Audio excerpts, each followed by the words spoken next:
The engines murmured that low, hypnotic hum, the kind that lulled most passengers into uneasy dreams, but kept the hyper-aware wide-eyed. Flight 839 cut across the Atlantic like a silent blade, cruising through the thick midnight clouds en route to Zurich. Inside, the overhead lights glowed dim and blue, casting long shadows down the narrow aisle like something out of a ghost story. A mild jolt of turbulence rippled through the cabin. Ice cubes clinked in forgotten drinks, a soft chime like wind bells in a distant storm. In seat 14C, Chuck Norris sat motionless. Not dozing. Not restless. Just still. His eyes weren't closed, but they didn't search either. They watched, not like someone observing for answers, but like a man staring into a campfire. Not for comfort, but for what might crawl out of the dark behind it. Years of hard-earned training had taught Chuck one truth: true alertness often looked like calm. He wore a denim shirt, collar loose, no flashy watch, no noise-canceling headphones. Just a man in his late 60s, silent, unreadable, weathered knuckles resting lightly on the tray in front of him. To the casual observer, he might have passed for a businessman or a retired traveler headed for a scenic Swiss escape. Nothing in his posture screamed readiness, yet every fiber of his body was on standby. The air inside the cabin felt off tonight. Denser.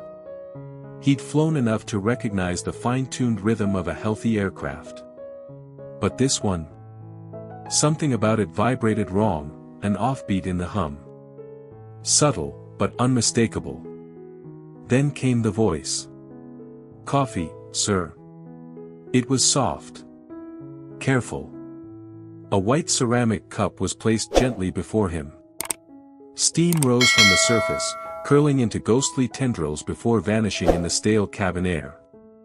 Her name tag read Sasha. Young. Polite. Eastern European, Russian, maybe Ukrainian. But her hand trembled as she let go of the cup.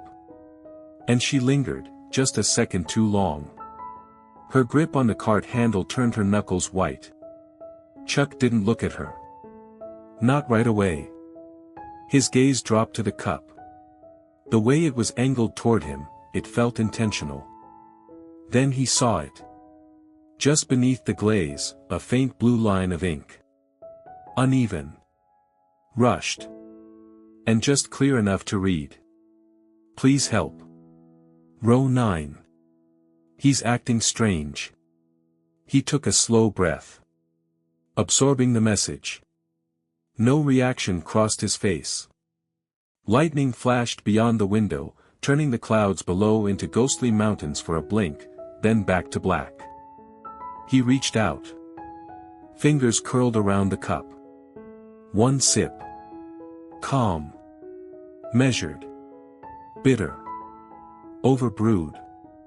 He set the cup down with silent precision, fingertips brushing the message again in acknowledgement. Only then did he look up, not at Sasha, but past her. Down the length of the cabin. Toward the cockpit door. Still closed. Just like it had been since takeoff. No restroom break. No pilot check-in. His jaw tensed. 40 years in the field had taught Chuck one thing above all. The most dangerous threats are never the ones that announce themselves. Years of gymnastics had taught Sasha to recognize a fall before it happened. This was that moment, the breathless suspension just before gravity takes hold, when you know the arc is already set, and there's no turning back. Chuck twirled a small stainless steel spoon between his fingers, angling it with delicate precision. In its reflection, he saw what others missed, a wide-angle snapshot of the cabin behind him. It was an old trick, but it still worked. Never look at a target directly. Direct attention tips your hand. But a reflection? That revealed everything, without giving anything away. 5 hours in, and the cockpit door hadn't cracked open. Not once. No bathroom breaks. No pilot stretching. No check-ins with the crew. Nothing. And that alone set alarm bells ringing. International protocol was crystal clear, pilots rotated regularly on long-haul flights. One man stayed at the controls. The other stretched his legs, checked in with flight attendants, refreshed his mind. It wasn't just routine. It was required. But that door. It might as well have been welded shut. In the spoon's reflection, Chuck had a clear angle on row 9. Mid-30s. Nervous. Designer watch. Bargain bin suit. Kept glancing at his phone, even though airplane mode was mandatory. Or was it? From this distance, it was hard to tell. The man's leg bounced with clockwork rhythm, anxiety. But was it fear of flying, or the rehearsed tension of someone about to make a move? Chuck's right hand casually lifted his coffee cup now and then, the picture of calm. But under the blanket across his lap, his left hand clamped the armrest with silent precision, primed, locked, ready. Decades of combat had trained his body to hold dual states, serene on the surface, deadly underneath. His eyes flicked to the overhead panel. Specifically, the tiny black dome near the cockpit door. The security camera. Most passengers never noticed it. But Chuck did. Its indicator light. Off. Standard procedure meant that light should be green. Active. Monitoring. Alert. But it was dark. Disabled. Not standard at all. He glanced down again at the coffee cup. The blue ink message had already begun to blur, bleeding under the glaze from the cup's condensation. Please help. Row 9. He's acting strange. Good instincts, the girl had. She knew something was off. But Chuck's concern wasn't focused on row 9 anymore. It was the silence. The kind of silence that shouldn't exist on a flight like this. The kind that felt wrong. Absolute. Artificial. There should have been noise from the flight deck, routine updates, system checks, the subtle rhythms of a working crew. Instead, nothing. Chuck took another sip. Calm. Unshaken. To anyone watching, just a tired old man trying to stay awake. But inside, the gears turned relentlessly. Scenarios played out like opening moves on a battlefield. He mapped the cabin in his mind. Exit points. Risk clusters. Who was awake? Who wasn't? But his eyes always came back to the cockpit door. That's where the storm was. 2:17 a.m. The cabin had settled into that strange, almost sacred stillness that only happens mid-flight. Most passengers were asleep, or pretending to be. The reading lights glowed like tiny halos in the dark, a constellation of quiet lives suspended 35,000 feet above the earth. Chuck stood. A subtle stretch. A casual shift of weight. The movement of someone shaking off stiffness. He walked toward the lavatory mid-cabin, unhurried, loose-limbed. But every step was a calculated whisper. Then he passed row 9. The man in the window seat was hunched over his carry-on, rummaging, muttering. His hands were shaking. His breath shallow. Forehead slick with sweat, despite the cool air. His eyes darted from his bag, to his watch, to the aisle. They never stayed still. Chuck paused. Need a hand? His tone was soft, neutral. Helpful, but not nosy. The man jolted, nearly dropped his bag. No, I'm fine, he blurted. Then too quickly, just, looking for medication. Chuck nodded, raising his arm to adjust the overhead bin. It looked like a natural gesture. But it gave him a direct view into the man's open bag. His eyes scanned like radar. No weapons. No electronics. No makeshift devices. Just clutter. Prescription bottles. Crumpled paper. Chaos. 3 pharmacy bottles, labels partially visible. Withdrawals. That explained the sweating. The tremors. The fixation on time. The man in 9A wasn't a threat. He was in withdrawal. Failing to mask it. Broken, maybe. But not dangerous. Chuck moved on, and as he passed the galley, he caught Sasha's gaze. A flicker of recognition passed between them. He gave the slightest shake of his head. Not him. But the real threat. Still sealed behind that damn cockpit door. Back at his seat, Chuck reached into his jacket. Not the main pocket. The other one. The one stitched beneath the lining. From it, he pulled a slim, time-worn leather wallet. Not the kind that carried cash. This one hadn't seen daylight in almost 10 years. He opened it slowly, shielding it with his body. Inside, a faded identification card. The edges frayed. The security hologram worn thin from years of disuse. But the name was still clear. So was the clearance level. And in the corner, the emblem, a stylized eagle clutching twin lightning bolts. The mark of an agency whose name was never spoken aloud. Into a weapon. A makeshift shield. A blunt instrument. A last-minute solution forged from instinct and urgency. The co-pilot had one hand on the door, the other disappearing beneath his jacket, definitely not protocol. Chuck didn't need to see the object. He knew the posture. He'd seen it in alleys, in bunkers, on too many foreign tarmacs under too many different flags. He closed the final distance in a heartbeat. The co-pilot turned, just enough to register the blur coming toward him. His eyes widened, too late. The edge of the tray cracked against his wrist with a sound like snapping branches. Whatever was in his hand clattered to the floor, a slim hypodermic, the cap already off.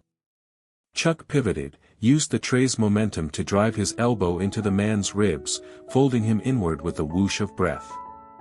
The captain staggered back, caught between shock and instinct, eyes darting between the two of them. What the hell is? Close the door. Chuck barked.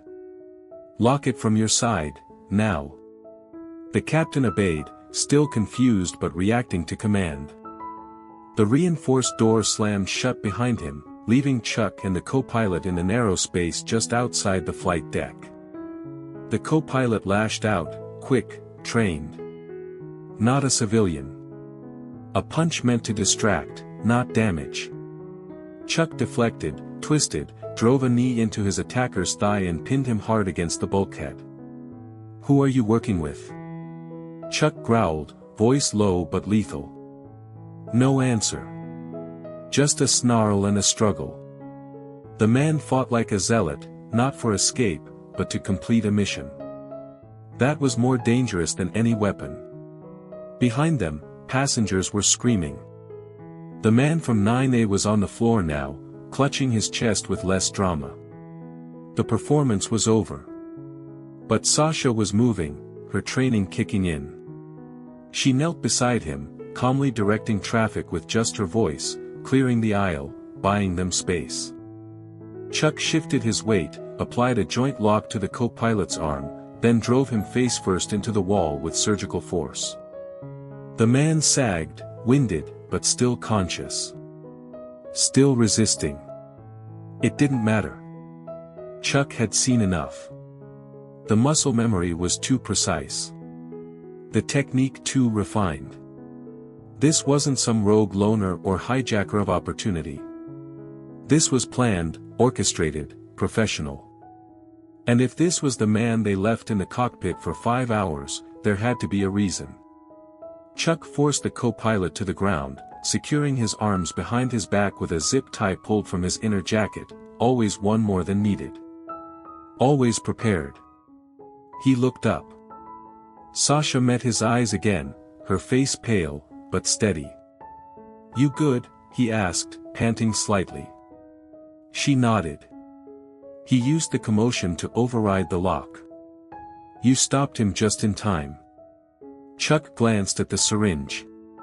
He wasn't planning to hurt the captain. He was going to sedate him. Make it clean. Quiet. Permanent. Sasha swallowed. So what now? Chuck stood, adjusting his stance. In his hand, the co-pilot's ID badge, a perfect match, down to the photo. But something about it was off. Too clean. Too new. As if it had been made yesterday. He tucked it away and scanned the cabin. The passengers were settling again, confusion thick in the air, fear lurking just beneath the surface. They didn't know how close they'd come to falling out of the sky. Chuck exhaled. Now we find out who gave him this job. And what the hell he programmed into the autopilot. Because this wasn't over. Not even close. Later, Sasha made her way down the aisle again, her demeanor perfectly composed, a smile fixed gently in place. When she reached 14C, she didn't break stride, didn't change her tone. Just a practiced, professional question. Still feeling okay, sir? Can I get you anything? Chuck looked up, his eyes scanning hers for the briefest second. There was no fear there now, only quiet respect, and a shared secret neither of them would ever put into words. Just water, thanks, he said, voice casual, even warm. She nodded and moved on, returning moments later with a cup and a napkin. No messages this time. No codes. Just routine. Chuck took it with a nod and sipped slowly, letting the silence of the cabin wash over him. A few rows ahead, a child giggled at something on a screen. Behind him, a couple murmured softly in French. The hum of the engines was steady, constant. Normal. But his mind stayed sharp. There'd be questions when they landed. Debriefings. Maybe even more trouble, depending on who the co-pilot worked for and how deep the breach went. Chuck didn't need the answers yet. He just needed to be ready for when they came. He slipped his hand into his jacket once more, brushing against the old ID wallet. Still there. Still his, even if no agency would officially claim him anymore. The truth was, it didn't matter whose insignia was on that badge. Because today, it hadn't been about protocol or orders or politics. It had been about the people on this plane. And when the time came, when the line between safety and catastrophe narrowed to a blade's edge, someone had to act. Someone had to know how. Chuck leaned back in his seat, closed his eyes, and allowed himself, for the first time in hours, to rest. Above the Atlantic, Flight 839 soared on, unaware that its fate had hung in the balance, and that its salvation had come not from a uniform, but from a quiet man in 14C who had once sworn an oath, and still lived by it. 2 weeks later, Sasha received a plain white envelope slipped under her hotel door in Zurich. No stamp. No return address. Inside, a boarding pass with her name on it. First class. Destination, unknown. She flipped the card over. Just a note, written in that same familiar hand. Welcome to the long watch.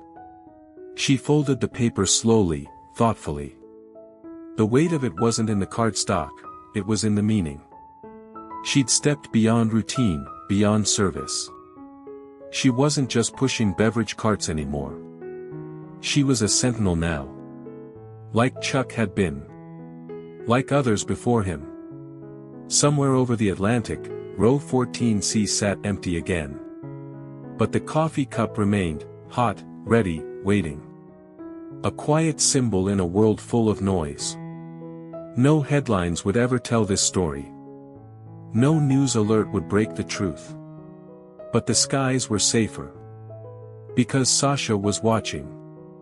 And she wasn't alone.